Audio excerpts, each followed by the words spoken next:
Hola, muy buenas tardes a todos y bienvenidos a un video más de nuestro canal Mundus Nox. En este video continuaremos con nuestra serie de asesinos en serie. En esta ocasión hablaremos de Edmund Kemper. Edmund Kemper, o mejor conocido como Ed Kemper, mató a tiros a sus abuelos. Aquella rabia y odio contenidos no eran nuevos, tampoco la explosión en forma de violencia. Ya desde edad temprana evidenció su naturaleza sádica y despiadada. Una de sus primeras víctimas fue la gata siamesa de la familia, a la que mató y enterró en el patio trasero de la casa. Después sacó su cuerpo, le arrancó la cabeza, la clavó en un palo y la colocó en la cabecera de su cama. Su intención: dirigir sus oraciones a ese tétrico altar. Una de sus mayores fantasías: convertir a la persona en muñecos, y con los años lo hizo realidad. Para Ed, la muerte y el sexo estaban completamente ligados. De hecho, en una ocasión llegó a confesarle a su hermana Susan que la única manera de poder besar a la profesora de la que él estaba enamorado era matándola primero. No fue la única muerte que se imaginó, también la de su padre, electricista de profesión, que pese a sentir una profunda admiración, también fantaseó con su asesinato. Hubo más comportamientos extraños, como cuando mutiló a una de las muñecas de su hermana Hallie, les cortó la cabeza y las manos. Tenía unas tijeras, una máquina de coser. Cogí las tijeras, le arranqué la cabeza a la muñeca y me dije: volverá a colocársela de nuevo. Es como si no le hubiera hecho nada. Así que cogí las tijeras y le corté las manos y le dije: toma, ahora tienes un juguete roto y yo tengo otro juguete roto. Aquella fue mi respuesta, reconoció el propio Ed. Él tenía 8 años. A esa edad, también significaba su propia ejecución ayudando por sus hermanas. Solía entretenerse con juegos muy morbosos con sus hermanas. Jugaba con sus hermanas a la silla eléctrica, atándolas a un sillón, o al juego de la cámara de gas, asegura el experto en asesinos en serie Stephen Burgoyne. Aquel comportamiento anómalo tenía un origen en él, reveló ya de adulto. Los continuos desprecios y malos tratos a los que fue sometido por parte de su madre Carnell. Su padre intentó defenderle, pero ya era muy tarde. Ed, oriundo de California, sufrió la estricta educación materna, donde el sexo era visto como un pecado. Carnell temía que el niño pudiese violar a sus hermanas, así que lo desterró a dormir solo en el sótano. Estas circunstancias y el desarrollo de una patología psicológica generaron que él un rencor hacia las mujeres, principalmente hacia su madre. La única forma de mejorar fue viviendo con sus padres en Los Ángeles, pero Guy, como la apodó la matriarca, tampoco encajaba en el colegio. Todos le evitaban.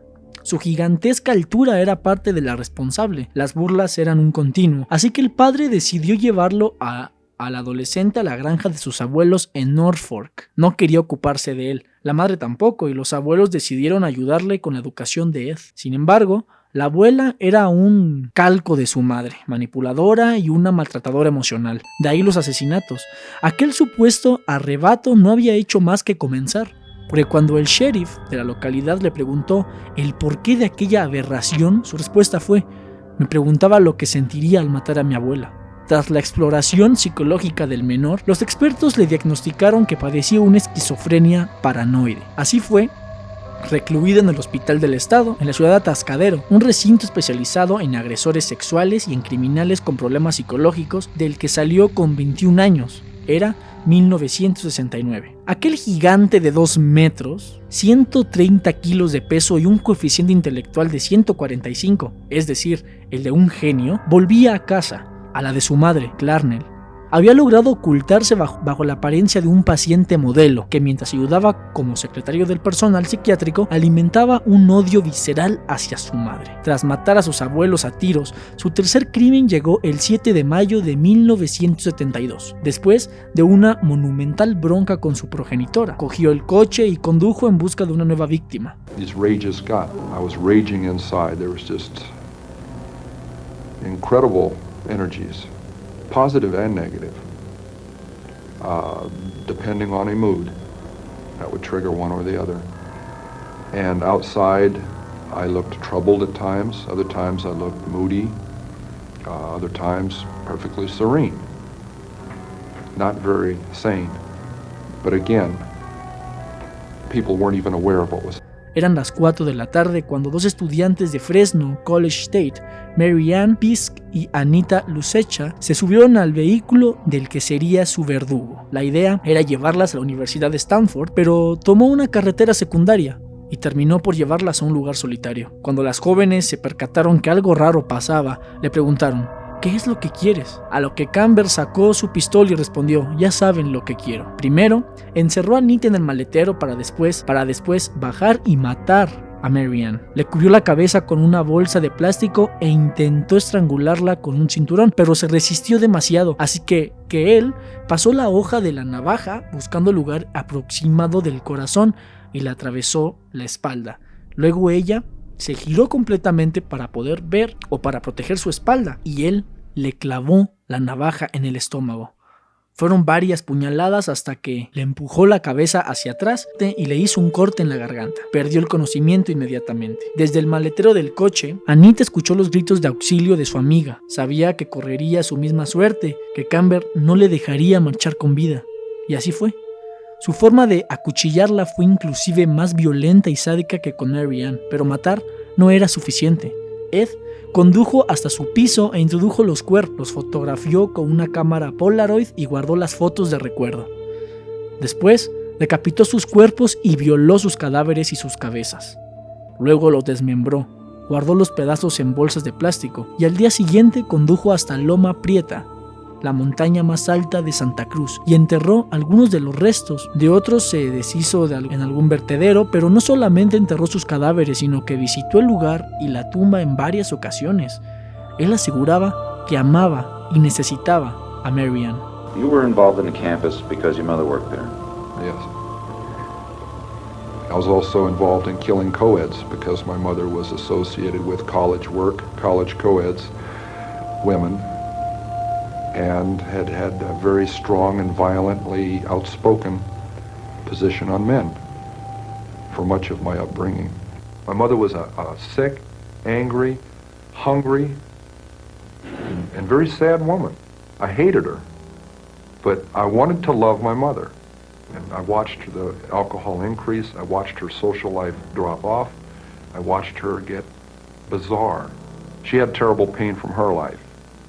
Earlier life, her upbringing, a failed marriage with my father. I'm a constant reminder of that failure. I hate to distill it down into such, into one-word realities like that. There's a lot that leads into that happening, but that is what happened. They represented not what my mother was, but what she liked, what she coveted, what was important to her, and I was destroying it. Why did you actually kill the girls? My frustration. My inability to communicate socially, sexually. I wasn't impotent, but emotionally I was impotent. I was scared to death of failing in male-female relationships. I knew absolutely nothing about that whole area, even if just sitting down and talking with a young lady. I need to be able to really communicate, and ironically enough, that's why I began picking people up. And I'm picking up young women, and I'm going a little bit farther each time. It's a daring kind of a thing. At first there wasn't a gun. I'm driving along. We go to a vulnerable place where there aren't people watching, where I could act out, and I say, no, I can't. And then a gun is in the car, hidden. And this craving, this awful, raging, eating feeling inside. I could feel it consuming my insides. This fantastic passion. It was overwhelming me. It was like drugs. It was like alcohol. A little isn't enough. At first it is. And as you adjust to that psychologically and physically, you take more and more and more. It's the same process. So it finally came down to the thing of, do I dare bring this gun out? Already realizing if that gun comes out, something has to happen. It was going to happen. I didn't see it then, but it was going to happen. I was playing a dangerous game with a loaded gun that got us all. I just gone through a horrible experience with her roommate, stabbing her. And I was in shock because of that. I couldn't believe that it was that way.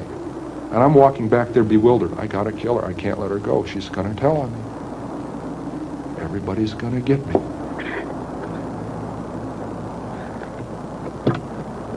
She sees the blood on my hands. What are you doing? She pulled back and she gasped. And I think, whoa, I don't want her to know what happened. I said, your friend got smart with me. She'd been getting really smart with me a lot, but I never hit her. I killed her, but I didn't hit her. I said, your friend got smart with me and I hit her. I think I broke her nose. You better come help. She's about to die. Why does she have to know that? I couldn't deal with telling her that. And when I attacked her, she didn't at first realize what was happening. It didn't go through. She had very heavy coveralls on. It knocked her right up into the lid of the car, but it didn't pierce the clothing. So it wasn't that swell a knife anyway. I went out and bought a pawn shop huge knife. And I kept on just mindlessly attacking. She falls back into the trunk. I just killed a young woman. I slammed down the lid of the trunk. She isn't dead, she's dying. And I panicked. I thought I just locked the car keys because I can't find them in my pocket. Oh my God, I locked them in the trunk. I'm kicking on the trunk lid and yanking on it. Oh no, I don't believe this. I started to run and I tripped over the gun that I'd had in my pants that I had totally forgotten was there. I stopped. I said, stop and think. I collected my wits. Check all your pockets. I picked the gun up. I stuck it back in my pants, now remembering I had one. I checked all my pockets and there's the keys in the back pocket. I never put them in my back pocket. Tras salir del psiquiátrico en Atascadero, su única obsesión fue recoger autoestopistas. El número de mujeres haciendo autoshop había aumentado y Kemper tenía la necesidad de recogerlas en su coche. Aunque su presencia provocaba un rechazo inicial, recordemos su gigantesca altura y que lucía un estilo hippie y de pelo corto con bigote largo. Tenía un pase de Universidad de California que daba acceso a todos los campus, generaba en las chicas cierta tranquilidad, ya que era conocido. ¿Quién iba a pensar que aquel muchacho tan amable, correcto y educado era realmente un asesino en serie? Ed preparó cada crimen con sumo cuidado. Se conocía el dedillo todas las carreteras de la región. Sabía perfectamente qué lugares eran los mejores para deshacerse de los cadáveres. Sus presas siempre eran estudiantes de la zona donde por entonces había matriculados más de 100,000 alumnos. Era fácil pasar desapercibido. En su vehículo, un descapotable de 3 puertas, siempre llevaba varias navajas, una pistola, mantas y una bolsa de basura para envolver los cuerpos de las jóvenes. Un vehículo que tenía truco. La puerta, creo que estaba mal cerrada, entonces alargaba el brazo, abría de nuevo la puerta y la volvía a cerrar. Explica Mickey Alufi, uno de los detectives que detuvo a Kemper. Sin embargo, el tipo de coche que conocía tenía unas manillas de seguridad en el reposabrazos y cuando cerraba la puerta se bajaba un pestillo que impedía que nadie pudiera salir por la puerta. Ya no se podía manipular la manilla. Y cuando eso ocurría, le dijo Kemper al detective, ya no tenía escapatoria. Relata. My mother worked at the campus and I had an A sticker on my car and obvious access day or night to the campus. I was picking up some very lovely young women. You know what we were talking about as we're driving around? Almost as often as not. This guy that's going around doing this stuff. And the second they started talking that, they didn't realize it, but they were getting a free ride. I couldn't touch that with a 10-foot pole, I swear. You know, but they'd be telling me all about this guy, and they're comparing notes and speculating on what he looks like, how he carries himself, why he's doing this stuff, telling me about it. It was getting easier to do. I was getting better at it. I was getting less detectable. I started flaunting that invisibility, severing a human head, 2 of them, at night in front of my mother's residence, with her at home, my neighbors at home upstairs, their picture window open, the curtains open, 11 o'clock at night, the lights are on. All they have to do is walk by, look out, and I've had it. Durante los años de 1970 y 71 se calcula que ese asesino subió a su coche a más de 150 autoestopistas. Era el modo de perfeccionar su técnica, de conocer qué debía decir y qué no para molestarlas, no infundirles miedo o acabar discutiendo con ellas, en definitiva, para no levantar sospechas. Poco a poco, su estudio meticuloso se tradujo en un conocimiento absoluto sobre las mejores horas y puntos donde era más sencillo recoger chicas sin que nadie se percatara. Si miras tu reloj y dices, caray, no sé si tengo, y paras, entonces piensas, es un hombre de negocios. Vamos a entrar en el coche porque no hay ningún peligro, explica el propio Kemper para no ser rechazado ipso facto. Así que yo me entretenía como aquel juego para conseguir que entrasen en mi coche, pero entonces no quería matar a nadie. Ahí simplemente me divertía. Más tarde, cuando empecé a matar gente, lo utilizaba contra ellos, mencionó. Mientras Ed iba puliéndose criminalmente, hablando, la relación con su madre iba empeorando. Durante el tiempo que el asesino estuvo en Atascadero, Carnell se casó y divorció 2 veces, y su regreso al hogar materno no fue visto con buenos ojos. Las discusiones eran continuas y verbalmente muy crueles. Años más tarde, el propio Kemper confesaría que de haber sido su madre un hombre, se habría liado a puñetazos más de una vez, pero era su madre. Ahí estaba el problema. Eso fue lo que dijo Kemper. Para escapar de aquella ira incontenible, Ed acudió a los bares de la zona. El Jury Room era uno de sus preferidos, como veremos más adelante. Incluso intentó hacerse policía sin mucho éxito. Quería emular a su gran ídolo de cine John Wayne, pero una vez más su estatura fue impedimento claro. Gracias a su trabajo como guardavidas, consiguió poner tierra de por medio. Se marchó de casa de su madre y se alquiló una habitación en un suburbio de San Francisco. Fue allí donde llevó los cuerpos de sus siguientes víctimas. Nadie sospechaba de él. El gigante Ed, como le denominaban algunos amigos, mantenían oculto su salvajismo, hasta que una vez más, la bestia que llevaba dentro despertó. Why did you keep the heads? Why did you cut them off and why did you keep them? Something out of my childhood. I could put it on an incident. I mean, my father chopping the heads off of our 2 pet chickens and my mother insisting that I eat them for dinner. You know, we could say it was something that simple. I don't think it was. Now, my dad heads out back with a hatchet. I got on my bike and I tried to stop it. I remember that. I got on the bike, rode around the block. I was crying. I haven't talked about that for a lot of years. I'm sure that may have implemented something, that may have gotten something rolling, but along fantasy lines, but it took a lot of years of development along those lines to really get off. But how are you able to, in 1 minute, have someone's head in your hands and very shortly thereafter? Living through a fantasy, however that would relate to that severed head. And then 5 minutes later, I'd put that away and there'd be a knock on the door. And I'd put it away and answer the door. And the landlady would be there. And we'd discuss it. Discuss what? Reality. Her reality, not mine. Some people go crazy at that point. I felt it. It was one hell of a tweak. I mean, to just flip out and not know where I was. To be walking up the stairs with a camera bag that belonged to a young woman that had her severed head in it. Walking up to my apartment, past a happy young couple coming down the stairs who nodded and smiled at me as they went by. Good evening. And they're going out on a date where I'd love to be going.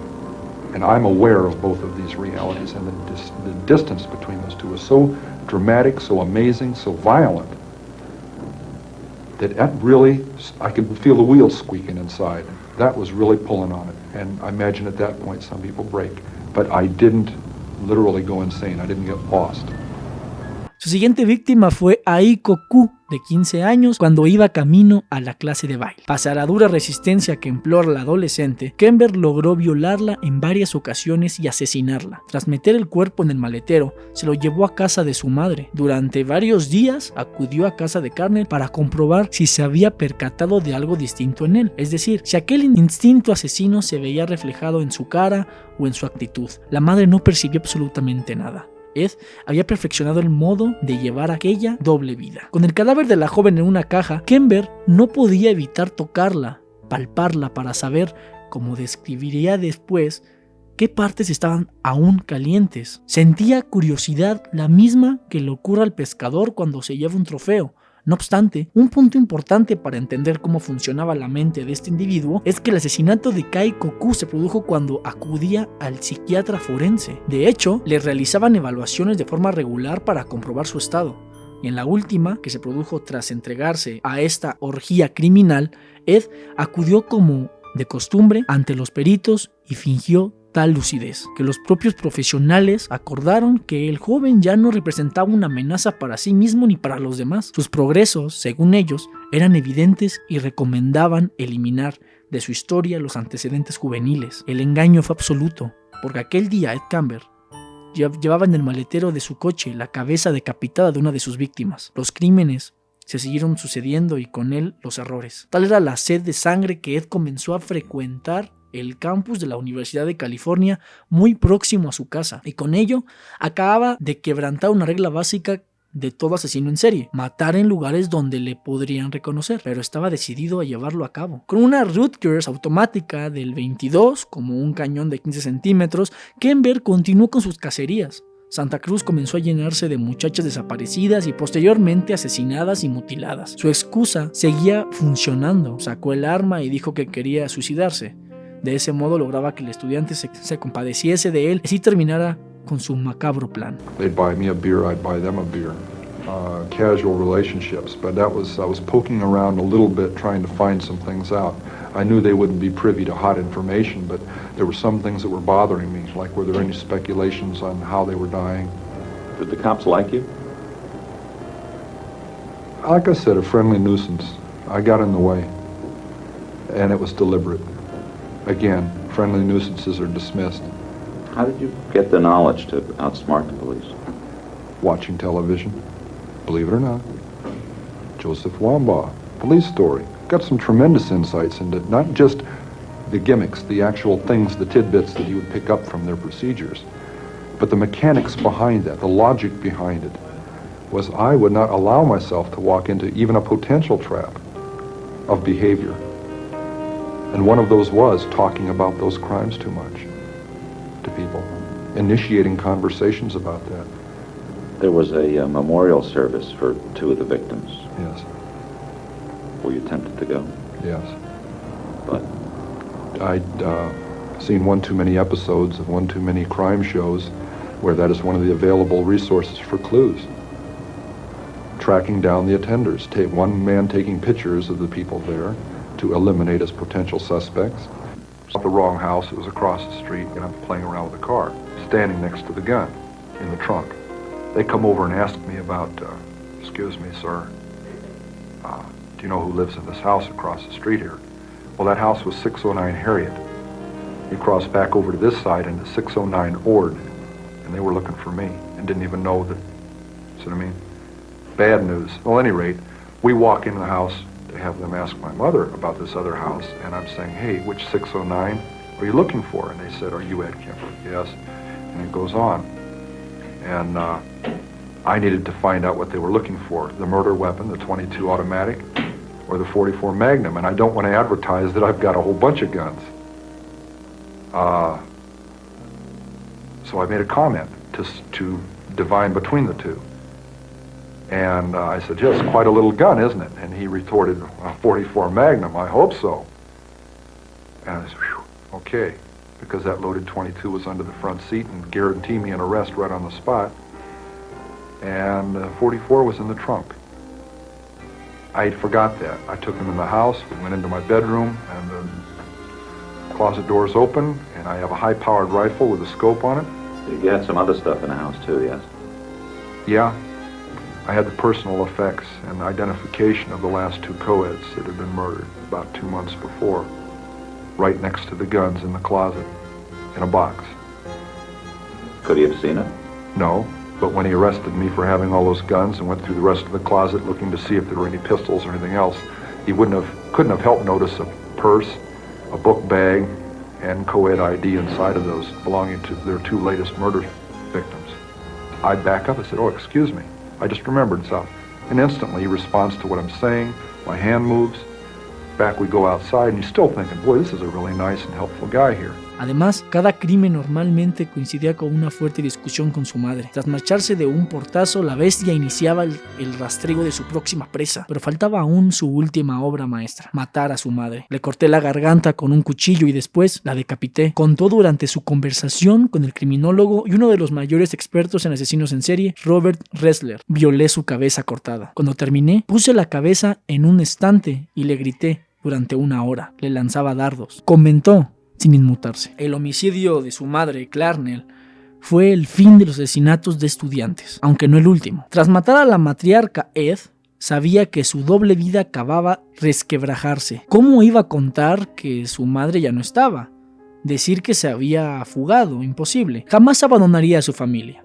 Confesar que la había matado, pero ¿y si hacía desaparecer a otra amiga? Ahí la historia tendría más peso de cara a futuras investigaciones. Miró la agenda de Clarnell y eligió a Sally Hallett, amiga y compañera de trabajo de su madre. No hizo falta que ni siquiera levantarse el teléfono porque la mujer apareció a las 17:30 para preguntar por ella. Ed le mintió diciendo que no se encontraba en casa, pero que podía pasar a cenar con ellos, que iba a celebrar su nuevo puesto de trabajo. Sally regresó 2 horas después, pero para entonces Kemper había llenado de trampas cada estancia de la casa. Cerró y selló puertas y ventanas. Desplegó su arsenal de armas por distintas habitaciones, así las tendría más a la mano, y se guardó unas esposas en el bolsillo del pantalón. Cuando Sally arribó, ya cerca de las 8 de la tarde, Ed se disculpó por su madre que llegaba tarde. La acompañó al sofá mientras ella decía en voz alta: «Sentémonos, estoy muerta». Aquella frase fue la señal que Kemper estaba esperando, así que cuando la mujer se acomodó, él se situó frente de ella y empezó a golpearla. En el pecho, en el estómago. Cuando se cayó al suelo, la cogió por el cuello y la levantó. Tal era la fuerza que empleó que le rompió la tráquea. Murió asfixiada. Después la estiró en el suelo, le envolvió la cabeza con bolsas de papel y volvió a apretarle el cuello, esta vez con una cuerda y un pañuelo. Quería estar seguro que había muerto. Tras acostarla en su propia cama, Ed se marchó de copas al bar de los policías. Su pasmosa tranquilidad y esa manera en la que miraba de modo distraído no hicieron sospechar a ninguno de los agentes que se encontraba en el local. It was springtime. It was April.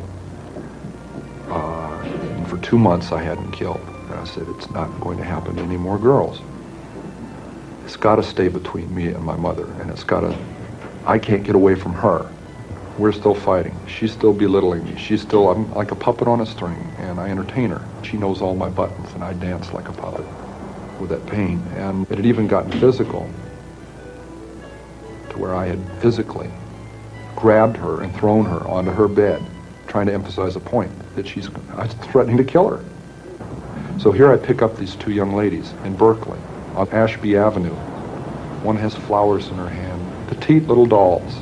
They're in granny dresses, and they're hitchhiking, a couple of real experts. I want to see how together I am, if I can resist this temptation. You going to Walnut Creek? Great.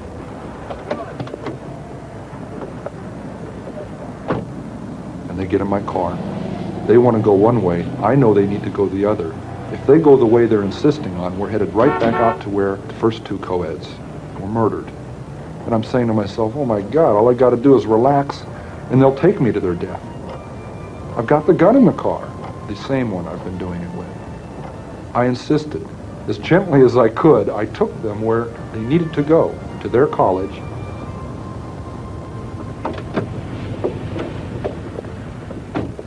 Thanks a lot. That was 1 week before I murdered my mother. I said, she's got to die, and I've got to die, or girls like that are going to die. And that's when I decided I'm going to murder my mother. I knew a week before she died, I was going to kill her. And she went out to a party, she got soused, she came home, went to sleep. I was woken up by that, came out. I walked up to her bed. She's laying there reading a paperback, as many thousands of nights before. And she said, oh, I suppose you're going to want to sit up all night and talk now. Shit. I looked at her, I said, no. I said, good night.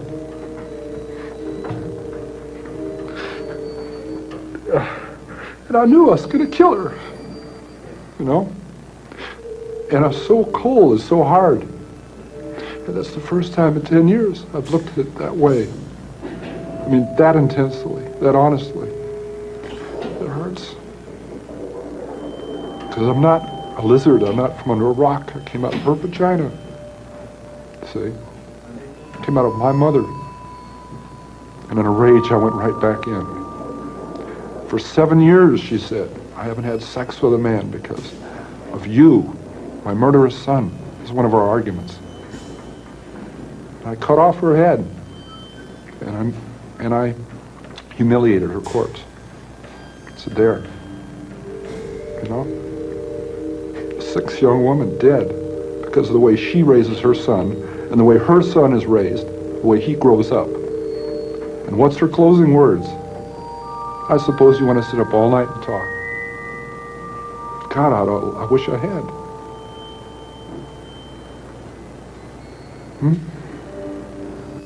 Your grandmother and her daughter-in-law, your mother, were two women very important in your life, and you killed them both. Could you say what they were like that led them to the same fate? Same thing that kept them from ever being friends. They were both aggressive,